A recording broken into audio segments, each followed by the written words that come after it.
वज़ीर-ए-आज़म वादे पूरे करें, तहफ़्फ़ुज़ात दूर करें, वरना एहतजाज पर मजबूर होंगे। इमरान खान के साथ भी उन्होंने 3.5 पौने 4 साल सारी मिठाइयाँ खाई। नवाज शरीफ ने मुशर्रफ पर आर्टिकल 6 लगाने की बात की, जिसके बाद एस्टैब्लिशमेंट उनसे नाराज हो गई। ज़हीरुल इस्लाम ने नवाज शरीफ को पैगाम भेजा कि आप इस्तीफा दे दें। शहबाज शरीफ के खिलाफ केसेस बनना शुरू हो गए। ये सब सिर्फ उनको सबक सिखाने के लिए था। बाजवा ने आखिरी मुलाकात में कहा, आप प्ले बॉय हैं। मैंने जवाब दिया, हाँ मैं प्ले बॉय रहा हूँ।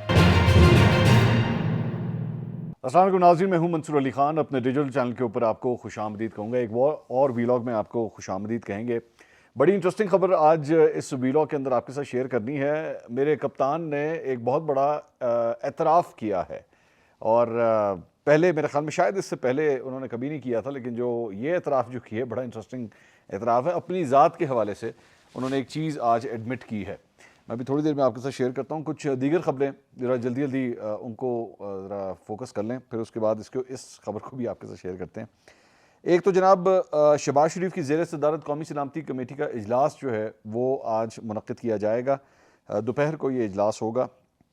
जुम्मे को जो इजलास हुआ था उसमें जो अहम तजावीज़ दी गई थी उनके ऊपर अहम फ़ैसले जो हैं वो मुतवक्के हैं। उसके अंदर इजलास में अस्करी और सिविल हुकाम जो है वो शिरकत करेंगे। हसास इदारों के हुकाम भी जो है वो मुल्क की मजमूई सूरत हाल के ऊपर ब्रीफिंग्स देंगे और इस सलामती कमेटी के इजलास में मुल्की मईशत और सलामती पर वाज़ेह गाइडलाइंस की मंजूरी भी दी जाएगी। तो बड़ा अहम नौइयत का ये इजलास है। इसके अलावा एक और ख़बर यह है कि शहबाज शरीफ का आसिफ अली ज़रदारी से टेलीफोनिक रब्ता हुआ है। दोनों ने एक दूसरे की खैरियत मालूम की और एक दूसरे के लिए नेक ख्वाहिशात का इजहार किया। मुल्क की सियासी सूरत हाल पर भी गुफ्तगू की गई। पंजाब की सियासी सूरत हाल और वज़ीर आला पंजाब के एतमाद के वोट से मुताल्लिक़ भी बातचीत हुई। ये जो कुछ अभी थोड़ी देर पहले मैंने इस टेलीफोनिक कन्वर्सेशन के बारे में आपको बताया, आप समझ जाइए कि ये सिर्फ एक ऑफिशियल एलामिया था जिसके अंदर ये इस किस्म के सरसरी अल्फाज इस्तेमाल किए जाते हैं कि जी दोनों ने एक दूसरे की खैरियत दरियाफ्त की और नेक ख्वाहिशात का इजहार किया। असल बात क्या हुई है ये नहीं पता किसी को, दो लोगों, वरना यहाँ पे ना कई कई ऐसे सहाफ़ी भी होते हैं, यकीन कीजिए, दो बंदे अकेले कमरे के अंदर बैठे हुए हैं, दो लोग फ़ोन के ऊपर बात कर रहे होंगे और वो बैठ के ना इस तरह आपको बताएंगे कि फिर उसने ये कहा, फिर उसने यूँ कहा, फिर उसने वो कहा, जैसे एज इफ़ ये ऑपरेटर बने हुए हैं या वो टेबल के नीचे छुपे हुए थे। तो ये सिर्फ ये कुछ पता नहीं है कि आपस में क्या बातचीत हुई है, कितनी कोई सीरियस बातचीत हुई होगी, लेकिन एक चीज़ अलबत्ता मतलब गेस्ट वर्क ही किया जा सकता है।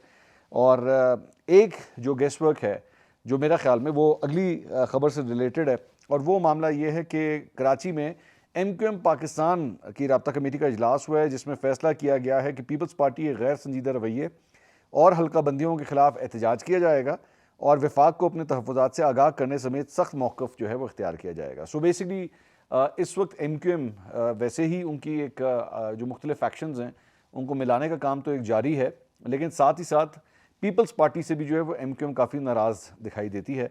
और इसमें ज़हन में रखिएगा कि जब MQM का PDM के साथ मामला तय हुए थे, जब इमरान खान के ख़िलाफ़ एतमाद का वोट तहरीक अदम एतमाद पे वोटिंग करवानी थी, तो उसमें नून लीग ने गारंटर के तौर पे काम किया था। मैं अच्छी तरह ये बात जानता हूँ कि उस वक्त MQM ने नून लीग को कहा था कि जी आपके ऊपर तो हम ट्रस्ट करते हैं, लेकिन पीपल्स पार्टी के साथ जो है हमारे मामला तय नहीं होते। तो उसके बाद नून लीग ने एक बड़ा अहम किरदार अदा किया था। तो यू नेवर नो, ऑब्वियसली दोबारा मैं वही कह रहा हूँ, ये गेस्ट वर्क है कि आसिफ अली ज़रदारी और शहबाज शरीफ के दरमियान जो बातचीत हुई है उसमें ये MQM वाला मामला जो है हो सकता है डिस्कस हो, क्योंकि कराची आजकल काफ़ी हॉट हुआ हुआ है as far as the politics is concern.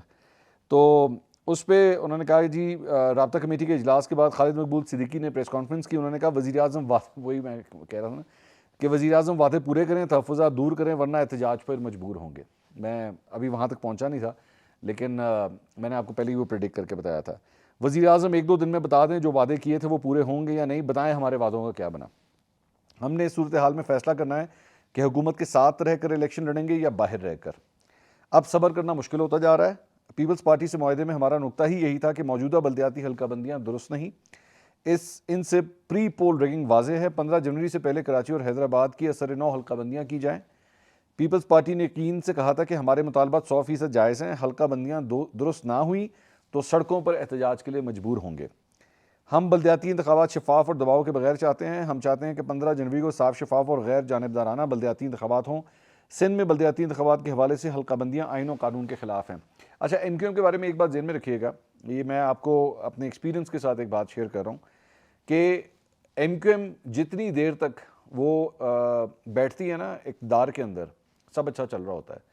जब उसको नज़र आता है ना कि किसी एक गवर्नमेंट की या एक रूलिंग पार्टी की जो पावर है वो कम हो रही है या कोई इंतखाबात का टाइम आ रहा है, तो फिर वो ज़रा इस तरह की पोस्चरिंग जो है ना वो शुरू कर देती है कि जी हम तो बड़े नाराज़ हैं और हमारे तो मुतालबात नहीं पूरे हैं। पहले पूरी मिठाइयाँ खाते हैं। इमरान खान के साथ भी इन्होंने 3.5 पौने 4 साल सारी मिठाइयाँ खाई। जब इनको आइडिया हो गया ना कि हवा का रुख अब तब्दील हो गया, तो तब उसके बाद इमरान खान जो है ना उनको बुरे लगना शुरू हो गए। ये वही MQM है जिन्होंने इमरान खान साहब का जो है वो इस्तकबाल बड़े ज़बरदस्त तरीके से किया था। इमरान खान उठ के कराची ऑल द वे गए थे इनसे मिलने के लिए। तो यहाँ पे भी ज़ाहिर बात है उनको फील हो रहा है कि हुकूमत, आजकल हुकूमत जो है महंगाई की वजह से जो है एक वीक फुटिंग के ऊपर खड़ी हुई है, लोगों के ऊपर तनकीद कर रहे हैं। तो MQM भी जो है ना अपनी पॉलिटिकल पोस्चरिंग जो है वो उसको सीधा करने की कोशिश कर रही है। खैर ये पॉलिटिक्स है, ये हर जगह होता है। मतलब मैं इसको MQM को मैं ब्लेम नहीं करूँगा, लेकिन मैं सिर्फ आपको बता रहा हूँ कि पस पर्दा एक्चुअली गेम होती क्या है। इसके अलावा अयाज सादिक साहब का जो है वो राब्ता हो गया है और राब्ता हुआ है MQM के वफाकी वज़ीर अमीनुल हक साहब से। और ये जो हुकूमत छोड़ने की जो धमकी दी गई थी, इसी सिलसिले में अयाज सादिक साहब ने जो है अमीनुल हक साहब को फ़ोन किया है और इस पे MQM ने फिर अपने तहफ़्फ़ुज़ात का भी जो है जो इजहार है वो अयाज सादिक साहब से किया है। और मुस्लिम लीग नून ने एक दफ़ा फिर जो है उन्हें यकीन दहानी कराई है कि जनाब असी तुहाडा मसला हल कर देंगे, तुहाडी मेहरबानी। तो अब आपको समझ आ रही होगी कि शहबाज शरीफ और आसिफ अली ज़रदारी के बारे में जो मैं आपको कह रहा था कि मेरा हंच है कि गेस वर्क है कि यही मामला होगा जिस वजह से बातचीत हुई है।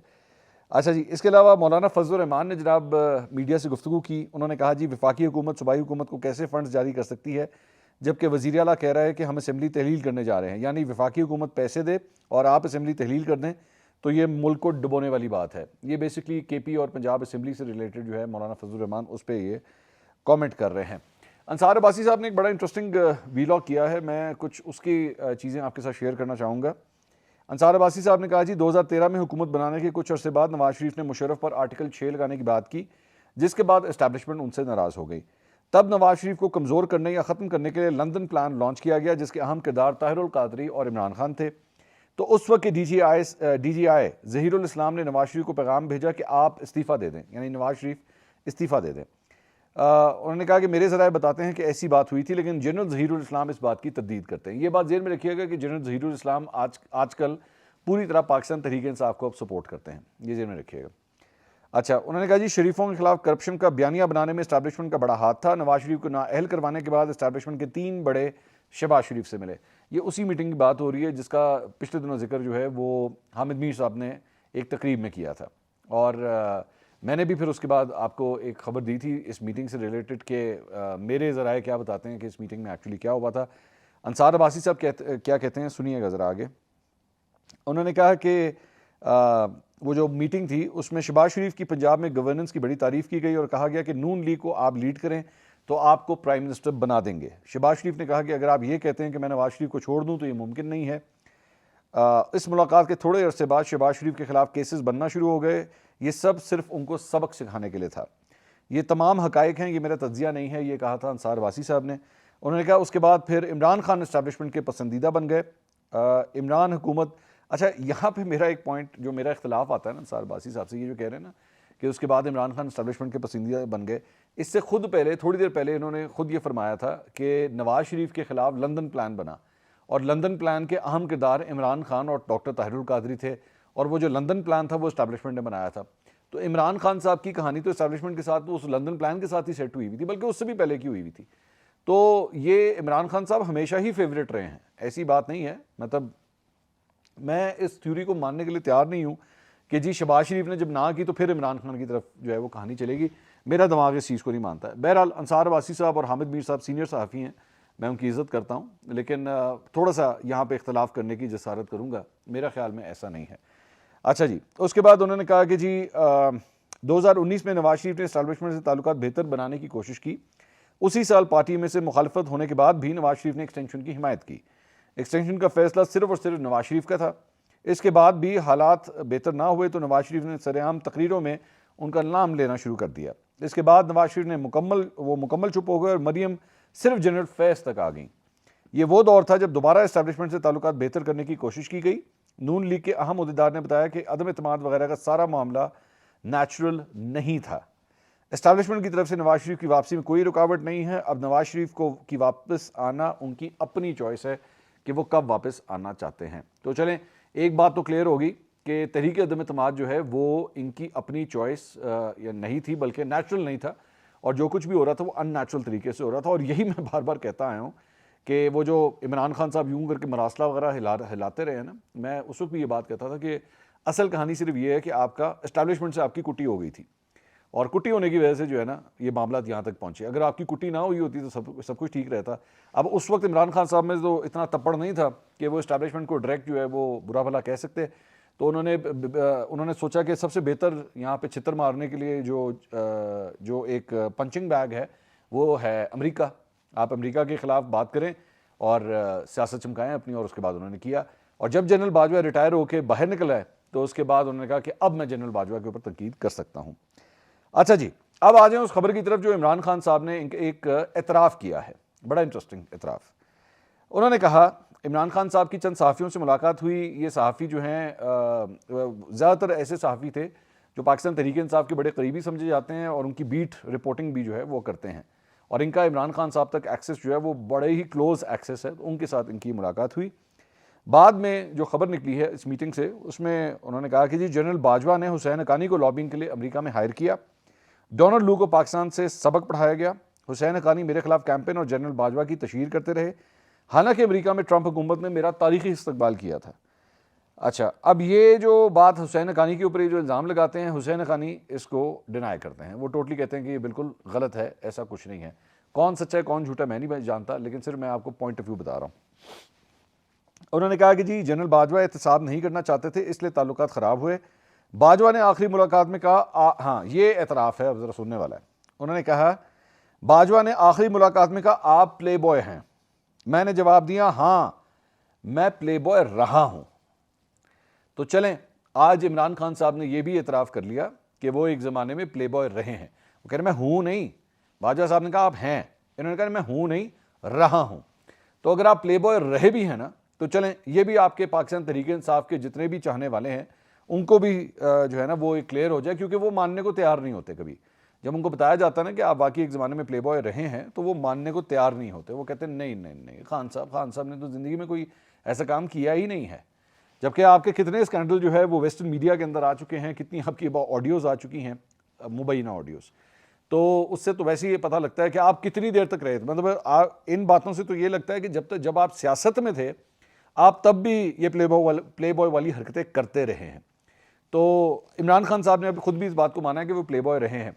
अब इस एतराफ़ के बाद, क्योंकि ये किसी टीवी के ऊपर तो उन्होंने एतराफ़ किया नहीं, जो पीटीआई के बीट रिपोर्टर्स हैं उनके सामने एतराफ़ किया है। मुझे नहीं पता कि इसके बाद इमरान खान साहब बासत तिरसठ की शिक के ऊपर पूरा भी उतरते हैं कि नहीं उतरते, कि एक आदमी अपने मुंह से कह रहा है कि जी मैं प्ले बॉय रहा हूँ। अब वो उस प्ले बॉय रहने के उसके अंदर वो किस हद तक गए हैं, क्या क्या कुछ कर चुके हैं, सानू है नहीं पता, हमें इस बात का नहीं पता। अलबत्ता इस मामले का एक केस तो ऑलरेडी अदालत में चल रहा है और जनवरी में उसकी डेट भी है, वो जो मुबैना बेटी वाला है। तो देखें अब क्या क्या वहाँ से चीज़ें निकलती हैं।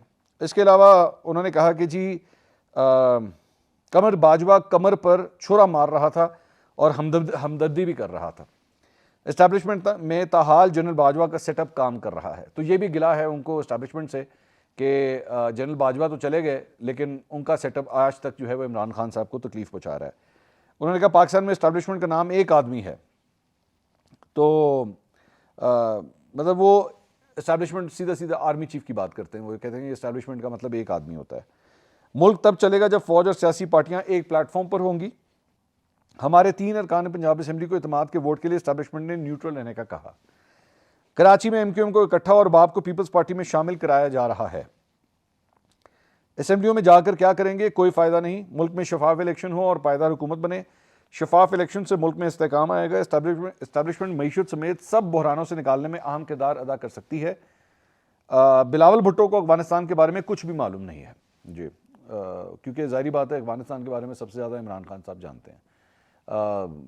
चीको स्लोवाकिया के बारे में भी सबसे ज़्यादा इमरान खान साहब जानते हैं, और मॉरिशस के बारे में भी सबसे ज़्यादा इमरान खान साहब जानते हैं, और ब्यूनस आयरस के बारे में भी इमरान खान साहब सबसे ज़्यादा जानते हैं, और साथ ही साथ चिली के बारे में भी। चिली का अपना सदर इतना नहीं जानता चिली के बारे में जितना इमरान खान साहब जानते हैं। उन्होंने कहा मौजूदा अफगान हुकूमत के साथ बेहतरीन ताल्लुकात थे, दहशतगर्दी बेचकर डॉलर कमाए जा सकते हैं। मुशर्रफ ने भी दहशतगर्दी बेचकर डॉलर कमाए थे। मुशर्रफ के इकदाम से 80,000 जानों का ज़िया हुआ। मिलिट्री ऑपरेशन को के हमेशा खिलाफ था, मैंने वजीरिस्तान ऑपरेशन के खिलाफ हमेशा आवाज़ उठाई। मिलिट्री ऑपरेशन से एक मसला हल और 100 मसले पैदा हो जाते हैं। बुशरा बीबी खातून खाना है। हम ऑडियो लीक से अपनी नौजवान नस्ल को क्या पैगाम दे रहे हैं? अच्छा, इनको ऑडियो लीक से मसला है, ऑडियो में जो चीज़ें डिस्कस हुई हैं उससे नौजवानों को क्या आपने पैगाम दिया है? और वो जो एक प्ले बॉय इमेज का पैगाम जो आपका गया है मुबैना तौर पे, लफ्ज़ मुबैना बहुत ज़रूरी है, उसका क्या करें अब ये बताइए। क्योंकि जिन लोगों को आपने अमर बिल मारूफ, नेकी बद्दी और वो सब कुछ आपने समझाया था, वो तो आपकी वो जो मुबैना ऑडियोज़ हैं वो सुन के आपका तो इमेज ही टोटल चेंज हो गया। और उसके बाद उन्होंने कहा जी बुशरा बीबी घर से बाहर सिर्फ पागल खानों और लंगर खानों में जाती थी। पागल खानों और लंगर खानों में जाती थी। बुशरा बीबी कोई मरियम नवाज तो नहीं जो बनाओ सिंगार करे। अच्छा, बनाओ सिंगार मतलब मैं हैरान हूं कि आप इस शख्स की ज़रा तब्दीली देखिए। जमैमा बनाओ सिंगार नहीं करती क्या? और जब आपने शादी की थी क्या तब नहीं करती थी? रेहाम खान से जब आपने शादी की थी, रेहाम खान बनाओ सिंगार नहीं करती। उम्र के इस हिस्से में आके अब आपको वो खातून जो है ना अजीब लगना शुरू हो जाती है जो बनाओ सिंगार करे। जहाँ तक बनाओ सिंगार का ताल्लुक है, आपकी अपनी पार्टी में कई ऐसी खवातीन हैं जो बनाओ सिंगार करती हैं, क्या वो आपको बुरी लगती हैं? अजीब बात है। उन्होंने कहा जी मरियम नवाज़ की सर्जरी पर लाखों रुपए खर्च हुए हैं। आप ज़रा जहनीत देखें इस शख्स की कि एक औरत दिखती किस तरह है, ठीक है जी, उसकी सर्जरी के ऊपर लाखों रुपए से खर्च हुए हैं। मेरा वैसे बड़ा दिल करता है कि पाकिस्तान के तमाम सियासतदानों को ना, तमाम सियासी रहनुमाओं को ये जब नॉमिनेशन पेपर्स अपने फिल करते हैं ना इलेक्शंस के लिए, तो वहाँ पे एक खाना ये भी बना दें कि बताइए कि किस किस ने सर्जरियाँ कराई हुई हैं। अब चाहे वो हेयर सर्जरी हो, बालों की सर्जरी हो या चेहरे की सर्जरी हो या जितनी भी सर्जरियाँ हो, सारी की सारी बताएं, इसके अंदर मेंशन करें ताकि लोगों को पता लगे। बड़े बड़े पोल खुलेंगे, बड़े बड़े पोल खुलेंगे। उन्होंने कहा जी नजम सेठी का क्रिकेट से कोई ताल्लुक नहीं, नजम सेठी क्रिकेट में क्या तब्दीली ला सकेंगे? रमीज राजा ने क्रिकेट को फ़ायदे दिए, नजम सेठी को लाने के लिए क्रिकेट बोर्ड का आइन तब्दील करना पड़ा। रमीज राजा ने क्रिकेट बोर्ड के पैसे बचाए हैं, नजम सेठी को लाकर क्रिकेट बोर्ड को तबाह किया गया। तो ये नजम सेठी के ऊपर भी जो है उन्होंने एतराज़ किया है। इसके अलावा अयाज सादिक साहब ने जनरल बाजवा के ऊपर थोड़ी सी तनकीद की है, वो भी ज़रूरी है आपके साथ शेयर करना। उन्होंने कहा एक वक्त था बाजवा साहब इमरान खान की दोनों आंखों के तारे थे। ये कोई ढकी छुपी चीज़ नहीं। 2018 में बाजवा साहब के कहने पर MPAs और MNAs तोड़े गए और PTI में शामिल करवाए गए। जब इलेक्शन हो गया तब भी हुकूमत नहीं बनती थी। जितने आज़ाद उम्मीदवार थे उन्हें जहांगीर तरीन के जहाज़ में लाया गया। वो एहसान बाजवा साहब ने उनसे किया, लेकिन पाकिस्तान के साथ अच्छा नहीं किया। जब इस्टेब्लिशमेंट न्यूट्रल होगी तो इमरान ने उनको बुरा भला कहना शुरू कर दिया। निजी महफिल में इमरान जो कुछ कहते हैं वो टेप अगर बाजवा साहब के पास चली जाए तो वो कहेंगे कि इनकी सबसे बड़ी गलती इमरान खान थी। वैसे मेरे ख्याल में बाजवा साहब अभी भी टेप को सुने बगैर भी यही कहते हैं शायद कि उनकी सबसे बड़ी गलती इमरान खान थी। जिसने इमरान का साथ दिया, इमरान खान ने उसको डसा। इस्टेब्लिशमेंट क्या अब इस पे यकीन करेंगे? उन्होंने कहा बाजवा साहब ने PTM की हुकूमत बनाई। मुन्नस और परवेज़ इलाही का बयान तो कहता है कि यहाँ बनाई थी। नियाजी साहब बूट पॉलिश करते थे कि मुझे वोट दिला दो। फवाद चौधरी साहब ने अयाज सादिक साहब की इस गुफ्तगू के ऊपर एक्चुअली एक कॉमेंट किया है। उन्होंने कहा जी अयाज सादिक ने आज जनरल बाजवा साहब को तनकीद का निशाना बनाया। मैं इंतज़ार ही करता रहा कि मेरे दोस्त अहमद मलिक नहीं, मलिक अहमद नाम है उनका, अहमद मलिक नहीं है, मलिक अहमद खान नाम है उनका, और कसूर से वो इलेक्शन जीते हुए हैं। खैर, इन्होंने कहा जी मेरे दोस्त अहमद मलिक कब प्रेस कॉन्फ्रेंस करके अयाज सादिक की मजम्मत करेंगे? लेकिन लगता है इमरान खान की बाजवा साहब पर तनकीद हराम है, नून लीग की तनकीद हलाल तनकीद है। तो ये फवाद चौधरी साहब ने जो है ये इस पर कॉमेंट किया है। अब तक के लिए इतना ही। अगली वीडियो में दोबारा मुलाकात होगी। अल्लाह हाफ़िज़।